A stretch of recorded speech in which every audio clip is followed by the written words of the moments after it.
the Hang Seng, which is sitting cuts of around 0.3%. The street will watch out to how do they transit from that mode of growth at any cost to toning down that accommodation. Most sacrosanct level for me is 17,600 on the Nifty on a closing basis. If you were to somehow hold that, maybe another attempt at 18,000 is possible. It's had a good rally in the last few weeks, so maybe a mild consolidation because the internal charts are slightly overbought, but the overall pattern does suggest that we are looking at targets around 1450. Okay, 17,700 thereabout is the first equilibrium on the Nifty. HDFC Limited's holding in Bandhan Bank will come to under 5%, which is in line with RBI's regulations.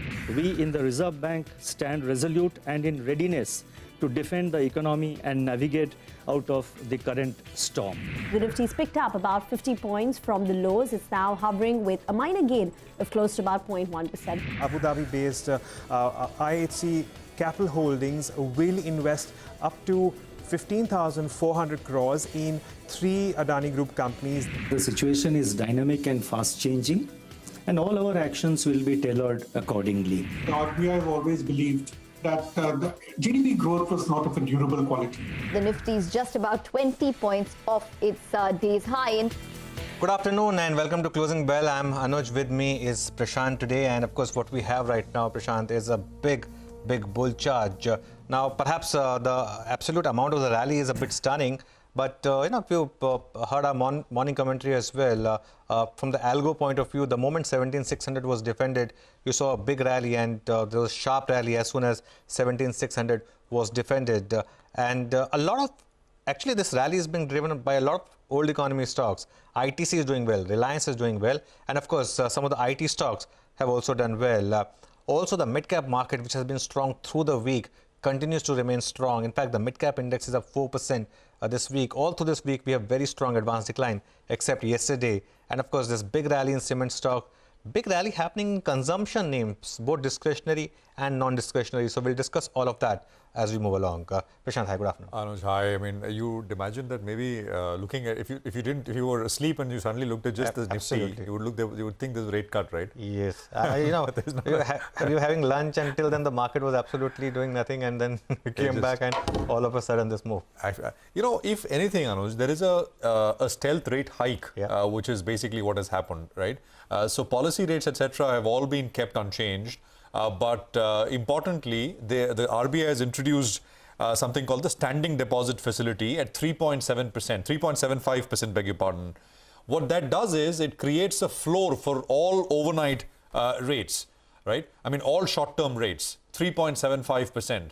The 10-year, for example, the 10-year benchmark is up almost 14 basis points. It's past the 7% mark, and of course, I mean, importantly, if you heard the press conference of the governor, he did kind of mention that they are shifting from, in a way, starting to prioritize fighting inflation as compared to kind of focused on growth. Obviously, there is always a balance, and that was also reiterated.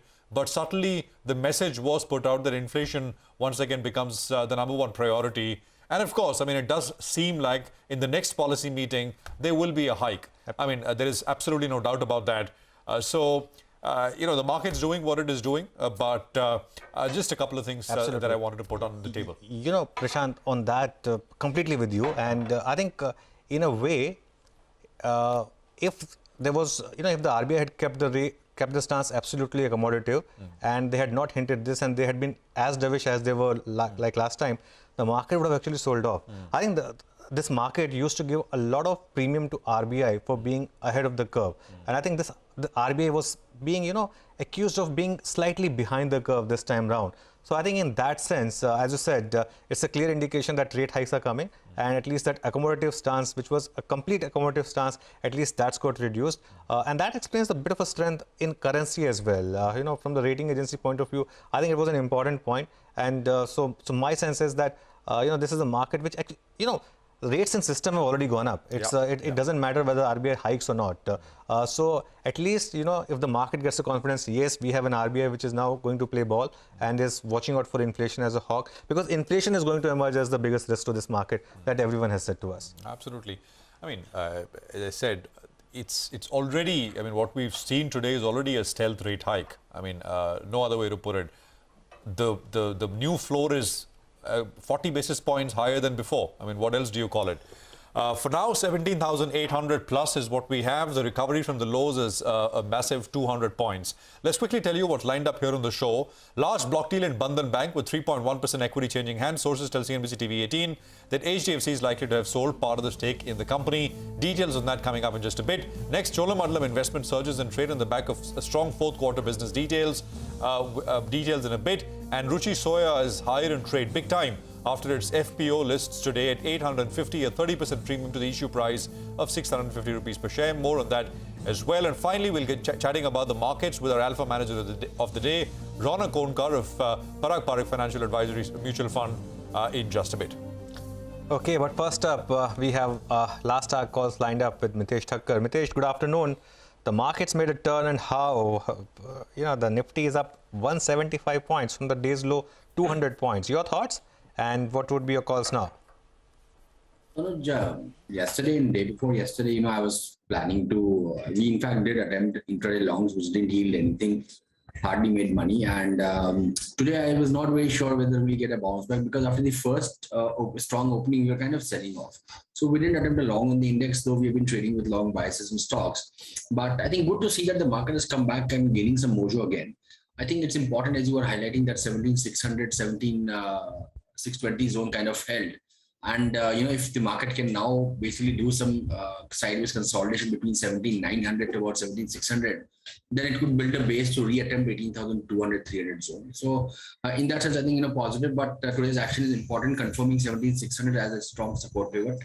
Having said that, two buy calls right now. SBI Life, I think, is having a good breakout. That's a buy with a stop at about 1139 for targets of 1190 on the upside. And M&M is showing good continuation on the upside, so that's a buy as well. Keep a stop at about 840 here, and a target of 875 is what I would look for. Okay, thanks very much for that, Mitessh. Appreciate it. Prakash Devan is with us for some stock talk. Prakash, good to have you here. What are you picking up in terms of this move that we've seen post the RBI meeting? What is the stock market reading from what has happened? Because the impact in the rates market is very clear. No, absolutely, Prashant. So I think the market is probably relieved of sorts, given the fact that while the RBI has diluted its accommodative stance and made things look very real in terms of what they expect going forward, there's definitely a very supportive stance for growth to still be around. I mean, while inflation is a worry, there's no taking away the fact that growth is still something that they would love to focus on, and they are very clearly doing things which support that. And that's what the market is liking. So the market is not surprised. There were no ugly surprises in that sense. And that's exactly why you had a little bit of a pause pre-policy and then the recovery after that. And the interesting thing is that the growth GDP forecast that the RBI shared also seems to be very real in terms of being back-ended. So while we might not have anything immediately, at least going forward, FY23 could look far better than what was anticipated. So that recovery also seems to be priced in and built in, while the inflation is something that they will have to deal with. So in all, it's a very balanced policy, and that's what I think the market is like. And it's continued its business of going ahead into result season, earnings season. This is a very crucial quarter, Prashant. I mean, you have a quarter where I think it's going to be, you'll see very polarized kind of outcomes in terms of results that come through starting next week with the IT companies, and then of course some of the larger names in the capital goods FMCG space also. The old economy is coming back with a vengeance. PSUs are making a big comeback, and that's what the market is liking, that there is a whole new set of drivers that's kind of coming to the fore. So it's no more any kind of a issue of worry that Ukraine-Russia crisis, or probably even other things like the China issues on the new virus variant. All of those have been digested very well by the market, and this policy only just kind of sums that up in a nice way. Okay, Prakash, good afternoon. The stock of the day is Cholamandalam. I mean, very strong updates. Disbursals up 57% year on year, 22% quarter on quarter. This big jump happening in across the board businesses. As you can see on the screen, the stock is up 8% as we speak, and Chola always commands this premium, right, in this space. Your thoughts on the stock? So, good afternoon, Anuj. So, rightly said, it's the season where new trucks are getting to be so expensive that, pre-owned vehicles are making a comeback. What's happening is the cost of transportation, the cost of maintaining vehicles, running vehicles is getting far more than what you had anticipated or planned for. And what that does is that only makes the bigger fleet operators get in a slightly stronger position given their pricing power, their economies of scale, and it's the smaller ones that start struggling. And in that scenario, pre-owned trucks change hands much more rapidly than you would see otherwise. So that's one of the reasons why there's a huge demand side push that Chola is enjoying. The other thing is that they've raised money at very, very decent levels. I mean, we've seen the kind of fundraise they've done in the last 18 months, Anuj. It's been at fairly sharp rates, and they will now start reaping the benefits of any kind of a pass on of higher costs or higher interest costs to the consumer. So there's a very clear visibility of margins that's in place, and that's why the stock's getting so excited. And people love a business which has visibility of revenue growth, operating leverage being so intact, and of course leadership as well. And look at where the banks have moved. The banks have started moving out of this portfolio of CVs to much more other things. A lot of them are getting into housing. A lot of them are getting into SME loans again. So I think that space is going to be dominated by just a few players, Chola being one of them, or being the biggest there. And that's exactly why the premium will probably continue to be stronger going forward as well. All right. Well put, Prakash. Just staying with the financial space, there's a large block deal which happened earlier in Bandhan Bank.